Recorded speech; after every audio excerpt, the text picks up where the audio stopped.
കണ്ട ഏറ്റവും വലിയ രാഷ്ട്രീയ നാടകത്തിനാണ് നാം ഇപ്പോൾ സാക്ഷ്യം വഹിക്കുന്നത്. അന്തരിച്ച KM മാണിയുടെ പേരിൽ സ്മാരകം പണിയാൻ ഇടത് സർക്കാർ സ്ഥലം അനുവദിച്ചിരിക്കുന്നു. കേൾക്കുമ്പോൾ മാണി സാറിനോടുള്ള വലിയ ആദരവായി തോന്നാം.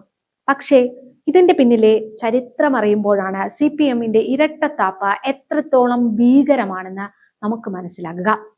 പ്രതിപക്ഷ നേതാവ് VD സതീശൻ ചോദിച്ചതുപോലെ മാണി സാർ നരകത്തിയിൽ വെന്തുമരിക്കണമെന്ന് പരസ്യമായി പ്രസംഗിച്ച നേതാക്കളാണ് ഇന്ന് അതേ മാണി സാറിന് സ്മാരകം പണിയാൻ മണ്ണ് മാറ്റുന്നത്. ഇതിലും വലിയൊരു രാഷ്ട്രീയ പരിഹാസം ഈ നൂറ്റാണ്ടിൽ വേറെ ഉണ്ടാകാനില്ല. അങ്ങനെ നോക്കുമ്പോൾ കേരള രാഷ്ട്രീയത്തിലെ ഏറ്റവും പുതിയ കോമഡി ഇപ്പോൾ അരങ്ങേറുന്നത് തിരുവനന്തപുരത്താണ്. പണ്ട് KM മാണി സാർ ബജറ്റ് അവതരിപ്പിക്കാൻ വന്നപ്പോൾ നിയമസഭയിലെ മൈക്കും കസേരയും തല്ലി പൊളിച്ചവർ ഇന്ന് അതേ കൈകൾ കൊണ്ട് അദ്ദേഹത്തിന് സ്മാരകം പണിയാൻ മണ്ണു മാറ്റുകയാണ്. സംഗതി സിമ്പിളാണ്. അന്ന് മാണി സാർ അഴിമതിക്കാരൻ, ഇന്ന് മാണി സാർ മഹാനായ വിപ്ലവകാരി. വ്യത്യാസം ഒന്നേ ഉള്ളൂ, അന്ന് മാണി UDF-ലായിരുന്നു, ഇന്ന് അദ്ദേഹത്തിന്റെ പാർട്ടി LDF-ന്റെ വോട്ട് ബാങ്കാണ്. അന്ന് ബജറ്റ് അവതരിപ്പിക്കാൻ അനുവദിക്കാതെ സഭ തല്ലിപ്പൊളിച്ചവർ ഇന്ന് ആ സ്മാരകത്തിന്റെ പ്ലാൻ വരയ്ക്കുന്നത് കാണുമ്പോൾ നമുക്ക് ഒരു കാര്യം മനസ്സിലാക്കാം. CPM-ന്റെ രാഷ്ട്രീയത്തിന് ഒരേയൊരു തത്വമേ ഉള്ളൂ: അധികാരത്തിന് പുറത്താണെങ്കിൽ നിങ്ങൾ അഴിമതിക്കാരൻ, അധികാരത്തിന് ഒപ്പമാണെങ്കിൽ നിങ്ങൾ വിശുദ്ധൻ. VD സതീശൻ വളരെ കൃത്യമായി തന്നെ ഈ വിഷയത്തെ തുറന്നു കാട്ടിയിട്ടുണ്ട്. അദ്ദേഹം പറയുന്നത് സ്മാരകത്തിന് ആവശ്യമായ സ്ഥലം ലഭ്യമാക്കുന്നതിൽ പ്രതിപക്ഷം കൂടി നിമിത്തമായതിൽ വലിയ സന്തോഷമുണ്ട് എന്നാണ്. മാണി സാറിനെ ജീവിച്ചിരുന്നപ്പോൾ വേട്ടയാടിയവർക്ക് തന്നെ അദ്ദേഹത്തിന്റെ സ്മാരകം പണിയിപ്പിച്ചു എന്നത് കാലം CPM-ന് നൽകിയ വലിയൊരു ശിക്ഷയാണ്. ഈ സ്മാരകം കേവലം ഒരു കെട്ടിടമായി മാറരുത്.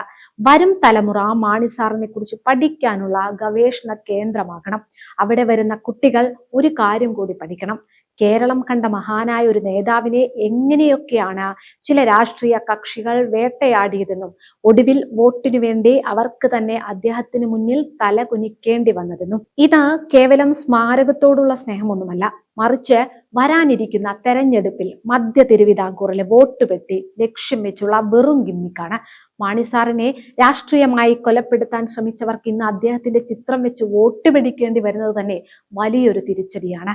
സ്മാരകം പണിയാൻ സർക്കാർ സ്ഥലം അനുവദിച്ചതിനെ കോൺഗ്രസ് ഹൃദയപൂർവ്വം സ്വാഗതം ചെയ്യുന്നു. കാരണം മാണി സാറിനെ പറ്റി വരും തലമുറ പഠിക്കുമ്പോൾ അദ്ദേഹത്തെ ഏറ്റവും കൂടുതൽ ദ്രോഹിച്ചവർക്ക് തന്നെ ഈ സ്മാരകം പണിയിപ്പിച്ചു എന്ന ചരിത്രം കൂടി അവർ പഠിക്കുമല്ലോ. അന്ന് നിയമസഭയുടെ സ്പീക്കറുടെ കസേര മറിച്ചിട്ടപ്പോഴും കമ്പ്യൂട്ടറുകൾ തല്ലി തകർത്ത് ലക്ഷങ്ങളുടെ പൊതുമുതൽ നശിപ്പിച്ചപ്പോഴും ഇവർ ലക്ഷ്യം വെച്ചത് ഒരാളെ മാത്രമായിരുന്നു: KM മാണിയെ. അദ്ദേഹത്തെ രാഷ്ട്രീയമായി ഇല്ലാതാക്കാൻ നോക്കിയവർ, അദ്ദേഹത്തിന്റെ വീടിന് മുന്നിൽ റീത്ത് വെച്ചവർ, അവരിന്ന് സ്മാരകം പണിയാൻ സ്ഥലം അനുവദിക്കുന്നത് കാണുമ്പോൾ കേരളം ചിരിക്കുകയാണ്, അല്ലാതെ വേറെന്തു പറയാനാണ്. VD സതീശൻ പരിഹസിച്ചതുപോലെ ഈ സ്മാരകത്തിനുള്ള സ്ഥലമെങ്കിലും സംഘടിപ്പിച്ചു കൊടുക്കാൻ പ്രതിപക്ഷത്തിന് കഴിഞ്ഞല്ലോ എന്നത് വലിയൊരു ആശ്വാസമാണ്. ഇതിലും വലിയൊരു പൊളിറ്റിക്കൽ ട്രാജഡി കേരള രാഷ്ട്രീയത്തിൽ വേറെ കാണാൻ കഴിയില്ല. മാണി സാറിനെ ജീവിച്ചിരുന്നപ്പോൾ വേട്ടയാടിയവർ മരിച്ചപ്പോൾ അദ്ദേഹത്തെ വിൽക്കാൻ വെച്ചിരിക്കുന്നു. ഈ സ്മാരകത്തിന്റെ തറക്കല്ലിൽ ഒരു വരി കൂടി കൊത്തിവെക്കുന്നത് നന്നായിരിക്കും: ജീവിച്ചിരുന്നപ്പോൾ ഞങ്ങൾ നരകത്തിലേക്ക് അയച്ച ആൾക്ക് വോട്ടിനു വേണ്ടി ഞങ്ങൾ പണിയുന്ന സ്വർഗം. ഇതാണ് CPM, ഇതാണ് ഇവരുടെ രാഷ്ട്രീയം. ഈ ഇരട്ടത്താപ്പിനെതിരെ കേരളം ചിന്തിക്കേണ്ട സമയം അതിക്രമിച്ചിരിക്കുന്നു. വാസ്തവത്തിൽ KM മാണി എന്ന രാഷ്ട്രീയ വടവൃക്ഷത്തെ വേരോടെ പിഴുതെറിയാൻ നോക്കിയവർ ഇന്ന് അദ്ദേഹത്തിന് തണലൊരുക്കാൻ ശ്രമിക്കുന്നത് കാണുമ്പോൾ നിങ്ങൾക്ക് എന്താണ് തോന്നുന്നത് ജനങ്ങളെ? ബാർക്കോഴ വിവാദ കാലത്ത് മാണി സാറിനെ മാനസികമായി തകർക്കാൻ CPM നടത്തിയ ആസൂത്രിത നീക്കങ്ങൾ കേരള ജനതയ്ക്ക് അത്ര പെട്ടെന്ന് മറക്കാൻ കഴിയുമോ? ഒരു മനുഷ്യനെ ജീവിച്ചിരിക്കുമ്പോൾ രാഷ്ട്രീയമായി കൊലപ്പെടുത്തുകയും അദ്ദേഹം മരിച്ചു കഴിഞ്ഞപ്പോൾ ആ ശവകുടീരത്തിന് മുകളിൽ നിന്ന് വോട്ട് ചോദിക്കുകയും ചെയ്യുന്ന ഈ വിദ്യയെ എന്താണ് വിളിക്കേണ്ടത്?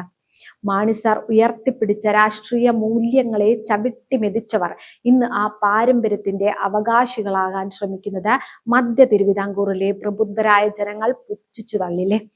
സ്വന്തം പിതാവിനെ നരകത്തിയിൽ പോകണമെന്ന് ശപിച്ചവരുടെ കൈപിടിച്ച് സ്മാരകത്തിന് കല്ലിടാൻ ജോസ് കെ മാണിക്ക് എങ്ങനെ സാധിക്കുന്നു എന്നതാണ് ഇന്നത്തെ വലിയ ഒരു ചോദ്യം. അധികാരത്തിന്റെ ശീതളച്ചായയിലിരിക്കാൻ വേണ്ടി പിതാവിന്റെ അഭിമാനത്തെ പണയപ്പെടുത്തുന്ന ഇത്തരം നിലപാടുകൾ മാണി സാറിനെ സ്നേഹിക്കുന്ന സാധാരണക്കാരായ പ്രവർത്തകർക്ക് ഉൾക്കൊള്ളാനാവില്ല. മാണി സാറിനെ ക്രൂശിച്ചവരോട് വിട്ടുവീഴ്ച ചെയ്യുന്നവർ ചരിത്രത്തിന്റെ ചവറ്റുകുട്ടയിലാകുമെന്ന് ഉറപ്പാണ്. സ്മാരകം പണിയുന്നതിലൂടെ CPM ലക്ഷ്യം വെക്കുന്നത് മാണി സാറിനോടുള്ള ആദരവല്ല, മറിച്ച് കേരള കോൺഗ്രസ് എന്ന പാർട്ടിയെ വിഴുങ്ങാനുള്ള കൃത്യമായ രാഷ്ട്രീയ അജണ്ടയാണ്. അതേസമയം വരാനിരിക്കുന്ന നിയമസഭാ തെരഞ്ഞെടുപ്പിൽ ഈ ഇരട്ടത്താപ്പിനുള്ള മറുപടി ബാലറ്റിലൂടെ ജനങ്ങൾ നൽകുമെന്ന കാര്യത്തിൽ സംശയമില്ല.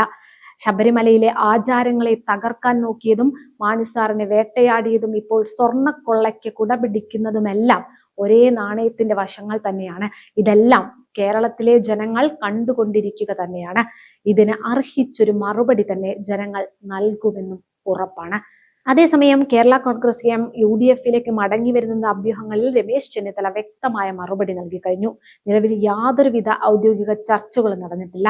അവരില്ലാതെ തന്നെ ലോക്സഭാ തദ്ദേശ തെരഞ്ഞെടുപ്പുകളിൽ UDF ഉജ്ജ്വലം വിജയം നേടി. ആരെയും അങ്ങോട്ട് പോയി ക്ഷണിക്കേണ്ട ഗതികേട് UDFിനില്ല. അതേസമയം LDF വിട്ടുവരുന്നവരെ വർഗവഞ്ചകർ എന്ന് വിളിക്കുന്ന MV ഗോവിന്ദന്റെ നിലപാട് ബാലിശമാണ്.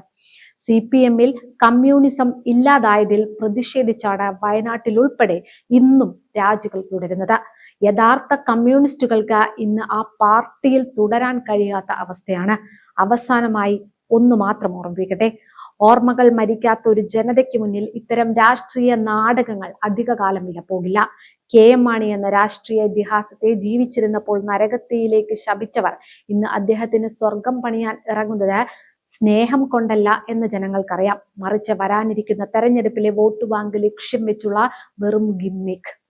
ശബരിമലയിലെ അയ്യപ്പന്റെ സ്വർണം കവർന്നവർക്ക് കാവൽ നിൽക്കുന്നതും ഒരു നാടിന്റെ നട്ടല്ലായിരുന്ന നേതാവിനെ മരിച്ച ശേഷം വോട്ടിനായി വിൽക്കാൻ വെക്കുന്നതും ഒരേ രാഷ്ട്രീയ പാപ്പരത്തിന്റെ അടയാളങ്ങളാണ്.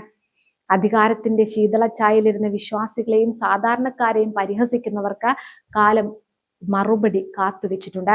ആ മറുപടി വരാനിരിക്കുന്ന നിയമസഭാ തെരഞ്ഞെടുപ്പിൽ കേരളത്തിന്റെ മണ്ണ് വിധിയെഴുതും. സത്യം ചെരുപ്പിടുമ്പോഴേക്കും കള്ളം ലോകം ചുറ്റിവരുമായിരിക്കും. പക്ഷെ ആ സത്യം പുറത്തു വരുന്ന അന്ന് ഈ വഞ്ചനയുടെ കോട്ടകൾ തകർന്നടിയുക തന്നെ ചെയ്യും.